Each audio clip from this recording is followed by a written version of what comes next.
मित्रहो, वंदे मातरम। मी सतीश नाडगवडा आपल्या आम्ही शिक्षकेतर या यूट्यूब चॅनलवर आपल्या सगळ्यांचं मनपूर्वक स्वागत करीत आहे। मित्रो, हा व्हिडिओ रेकॉर्डिंग करताना दिवाळीच्या प्रकाश पर्वाची सुरुवात झालेली आहे। या निमित्त आम्ही शिक्षकेतर परिवाराकडून आपणा सर्वांना मनपूर्वक हार्दिक सदिच्छा व नूतन वर्षाकरता सदिच्छा। मित्र, आजच्या या व्हिडिओमध्ये आपण सगळ्यात पहिल्यांदा महाराष्ट्र शासनाचं अभिनंदन करणार आहे आणि आभार मानणार आहे। याचं कारण असे की नुकताच त्यांनी प्रसिद्ध केलेला अर्धवेळ ग्रंथपालांच्या उन्नयनासंदर्भातला शासन निर्णय आणि हा शासन निर्णय शासनानं काढल्यामुळे चिपळूणकर समिती शिफारसीनुसार म्हणजे 28 जून 1954 पासून जो प्रश्न निर्माण झाला आणि प्रलंबित होता त्या निर्णयाला आत्ता या साधारणतः 29 वर्षानंतर त्या निर्णयाची अंमलबजावणी झालेली आहे। याबद्दल आपण शासनाचं अभिनंदन तर केलंच पाहिजे, परंतु साधारणतः 23 वर्षाच्या कालखंडामध्ये शिक्षकेतरांच्या प्रश्नांसंदर्भामध्ये उदासीन असलेलं महाराष्ट्र शासन ग्रंथपालांच्या या प्रश्नाकरता अनुकूल झालं ही बाब विशेषत्वानं नमूद करावी लागेल। आणि म्हणूनच शिक्षण मंत्री माननीय आमदार दीपकजी केसरकर, मुख्यमंत्री आणि या सर्व मंत्रिमंडळाचं आणि त्यांच्या सर्व सहकाऱ्यांचं, शालेय शिक्षण विभाग, वित्त विभाग, सामान्य प्रशासन विभाग या सर्व विभागीय अधिकाऱ्यांचं मी मनपूर्वक अभिनंदन करीत आहे। साधारण 2006च्या शासन निर्णयामध्ये चिपळूणकर समिती शिफारसीनुसार अर्धवेळ ग्रंथपालांच्या उन्नयनाचा विषय आणि त्या संबंधातला शासन निर्णय निर्गमित झाला आणि अर्धवेळ ग्रंथपालांच्या प्रश्नाच्या संदर्भातला सगळ्यात महत्त्वाचा आणि कळीचा मुद्दा जो होता तो म्हणजे अर्धवेळ ग्रंथपालांना मिळू न शकणारं सेवानिवृत्ती वेतन व सेवानिवृत्ती विषयक फायदे।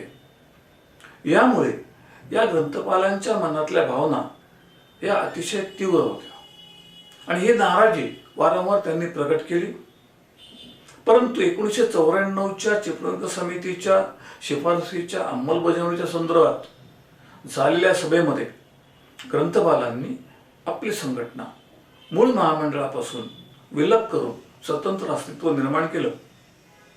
आज त्या अस्तित्वाच्या संदर्भात आपण बोलणार नाही, परंतु त्यामुळे हा प्रश्न हा गंभीर जरी झाला असला तरी संख्यात्मक दृष्ट्या आंदोलनाची भूमिका या विषयासंबंधात कधी घेता आली नाही ही बाब तेवढीच खरी। त्या विषयात जरी आपण आता चर्चा करायची नसली तरी ग्रंथपालांच्या संदर्भातल्या उन्नयनाच्या निर्णयामुळे एक गोष्ट तर नक्की झाली की अर्धवेळ ग्रंथपालांना सेवानिवृत्ती विषयक लाभ मिळणार हे नक्की। परंतु हे लाभ मिळण्याकरता काही अडचणी आहेत का, काही अडचणी येणार आहेत का याचा विचार सुद्धा करणं ही अगत्याची बाब आहे। आणि ही बाब आपण जर विचारात घेतली तर मला असं वाटतं की आपण या शासन निर्णयाकडे डोळसपणे बघण्याची गरज आहे। आत्ता याच्यातल्या संदर्भात ज्या 936 940 पदांचा उल्लेख केला जातो या पदांचं उन्नयन झालं या संबंधातला मूळ आदेश जो आहे तो ऑगस्ट 1996चा आहे आणि या शासन निर्णयामध्ये असं म्हटलंय की एका संस्थेच्या 2 शाळात अर्धवेळ काम करीत असल्यास अशा ग्रंथपालांना पूर्णवेळ ग्रंथपाल पदाचा दर्जा मिळून दोन्ही ठिकाणी काम करून त्यांना सेवानिवृत्ती विषयकचे फायदे मिळू शकतात। हा जर निर्णय अस्तित्वात होता किंवा आहे तर त्यानंतरच्या कालावधीचा ही जी वाटचाल झाली ही वाटचाल न्यायसंगत किंवा संयुक्तिक वाटत नाही, परंतु शासनाचा कागदोपत्रीचा पत्रव्यवहार आणि त्यामध्ये प्रस्तावामध्ये वारंवार त्रुटी शोधून हा प्रश्न प्रलंबित ठेवण्याची धोरणं ही या संपूर्ण प्रकरणाला कारणीभूत आहे। यानंतर 17च्या 2017 साली जो उन्नयनाचा निर्णय घेण्यात आला, ज्याची अंमलबजावणी 2018ला शासन निर्णयाने केली, परंतु तो निर्णय अंमलात येऊ शकला नाही. कारण त्या शासन निर्णयाची व्यावहारिकता शून्य होती. कुठलाही शासन निर्णय जर व्यवहारता शून्य असेल तर अशा निर्णयांचा उपयोग काय? फक्त तत्कालीन स्वरूपामध्ये कोणाला तरी खुश करणे आणि कोणाची तरी बाजू स्वीकारणे, याशिवाय त्याला कुठलाही न्यायसंगत आधार नव्हता. पर्यायाने 2018च्या शासन निर्णयाची अंमलबजावणी होऊ शकली नाही. आणि मग अचानकपणे मार्च एप्रिल 23 दरम्यान एक शासन निर्णय उन्नयनाच्या संदर्भात निर्गमित झाला. परंतु त्यातील काही शब्दरचनेमुळे आणि त्या शब्दरचनेच्या अर्थांमुळे त्याही निर्णयाची अंमलबजावणी प्रत्यक्षात येणं ही बाब अवघड होऊन बसली होती. आणि ही जी अडचण होती ही 6 महिन्याच्या विचारमंथनानंतर दूर करण्यात आली आणि हा नोव्हेंबर 2023चा शासन निर्णय आपणास सादर झाला. म्हणून परत एकदा शासनाचे आणि या शासन निर्णयाच्या संदर्भात ज्या मान्यवरांनी मध्यस्थी केली त्या मध्यस्थांचे आभार मानणं हे मी माझं कर्तव्य समजतो. नुसते आभार मानून भागणार नाही, तर मी या दोन्ही स्तरावरील मान्यवरांचं या ठिकाणी अभिनंदन करतो. आता जे प्रश्न निर्माण होणार आहेत किंवा झालेत त्याचा आपण थोडक्यात आढावा घेणं ही गरजेची बाब आहे. या ठिकाणी 1000 विद्यार्थी संख्येचं कामकाज हे बंधनकारक केलेलं आहे. म्हणजेच 2 शाळा किंवा 3 शाळा यांची विद्यार्थी संख्या ही 1000च्या पुढे एकत्रित स्वरूपात दिसली पाहिजे आणि तीही पटपडताळणीच्या आधारावर. म्हणजेच आधार कार्डाच्या नोंदणीनुसार ही विद्यार्थी संख्या 1000च्या पुढे गेली तर अशा कुठल्याही एका शाळेतला एक ग्रंथपाल म्हणजे आदळ ग्रंथपाल हा पूर्णवेळ ग्रंथपालपदी उन्नत होऊ शकतो. याचा अर्थ असा झाला की जो 940 आत्ता आपण गृहीत धरतोय, उल्लेख 936 आहे, या ग्रंथपालांच्या पदांचा जर पूर्णवेळ रूपांतर झालं तर आपण कमीत कमी धरू 2 शाळांमधल्या विद्यार्थी संख्या 1000च्या पुढे गेली तर तो अर्ध ग्रंथपाल पूर्णवेळ होऊ शकतो. म्हणजेच 940 पदांपैकी निम्मी पदं म्हणजे 465 पदं, 420 पदं, 470 पदं ही रूपांतरित होती. म्हणजेच निम्म्या पदांच्या वरील जर कामावरती असतील तर ग्रंथपालांचं उन्नयन होऊ शकणार नाही. मग केव्हा होईल? तर अशा जागा निर्माण होतील तेव्हा. जागा निर्माण होतील का? तर नाही. कारण अर्धवेळाची पदं रद्द करण्यात आली. म्हणजेच आता 500 ते 1000 या विद्यार्थी संख्येच्या शाळांना अर्धवेळ ग्रंथपाल पद मंजूर होऊ शकणार नाही. पद व्यपगत झाली. म्हणजे अर्धवेळ ग्रंथपालाची पद व्यपगत करून काय मिळवलं याचा विचार आपण करणं गरजेचं आहे. पण पूर्णवेळ पदात रूपांतरित झालेल्या ग्रंथपालांच्या संबंधामधला आनंद दिवाळीचा द्विगुणित करणं हे आपलं कर्तव्य आहे. त्यामध्ये आपलं दुमत नाही. त्यांचा तो हक्क आहे, त्यांना तो मिळाला पाहिजे. तो त्यांना आता मिळणार. आता हा जेव्हा त्यांना हक्क मिळणार आहे तेव्हा त्यांना सेवानिवृत्ती विषयाचा लाभ मिळणार आहे. मी आता या व्हिडिओमध्ये वेतनाच्या लाभावर बोलणार नाही, त्याकरता काही काळ जावा लागेल. परंतु आज प्रथमदर्शनी असं दिसतंय की या ग्रंथपालांना सेवानिवृत्ती विषयक फायदे मिळण्याचा मार्ग या शासन निर्णयाने मोकळा झालेला आहे. आता प्रश्न असा येतो की सेवानिवृत्तीच्या दिनांकाला तो मूळ आस्थापनेवर असणार आहे. कारण त्याची मूळ आस्थापना म्हणजे जिथे त्याला नेमणूक मिळाली आहे हीच मूळ शाळा, मूळ आस्थापनाच कायम राहणार आहे.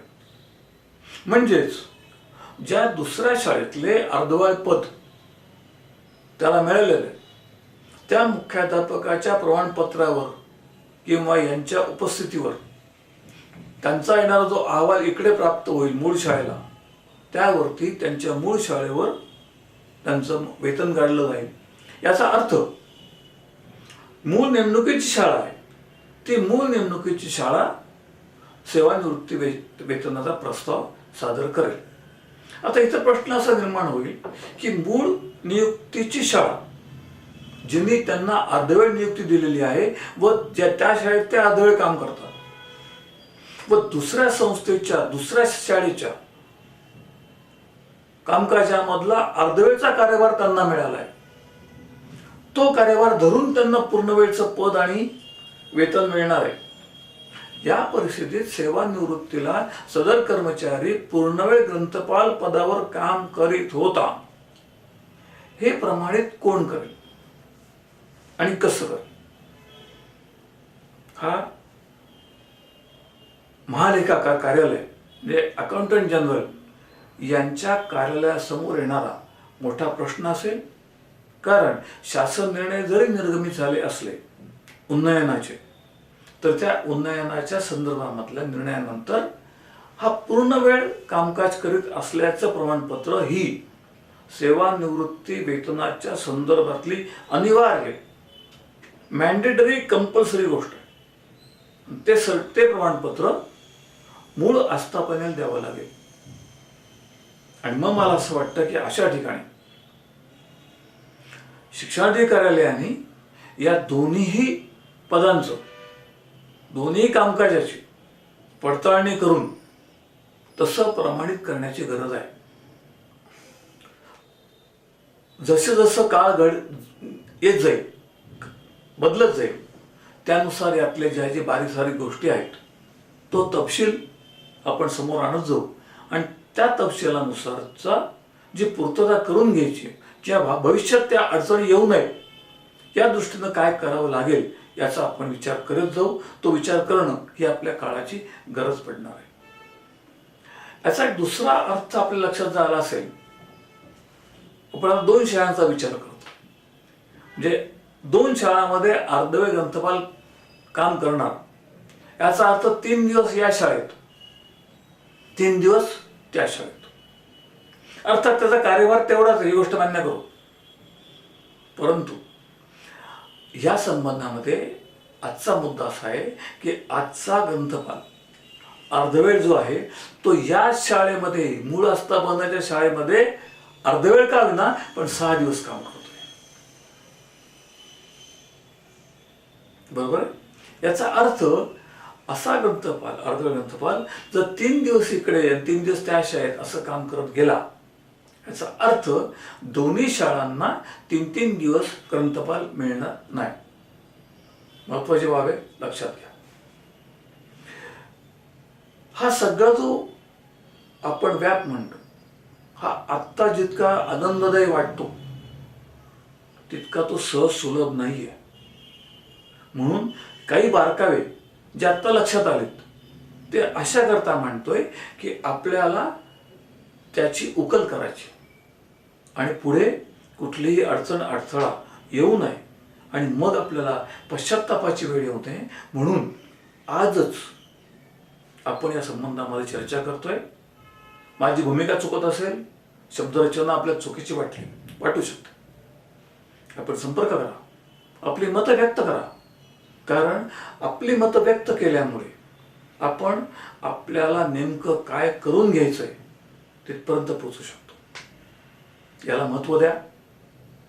याच्याशिवायच्या वेतन विषयाच्या संबंधात ज्या काही चर्चा आहेत त्या आपण नंतर करणार आहे. पण मला एक असं वाटतं की ज्या संघटनांनी या शासन निर्णयाकरता कामकाज केलेलं आहे त्यांनी एक गोष्ट प्रकर्षाने करणं गरजेचं होतं आहे आणि असेल. ती म्हणजे अर्धवेळ ग्रंथपालांना सेवाविषयक सर्व नियम बंधनं अटी लागू आहेत.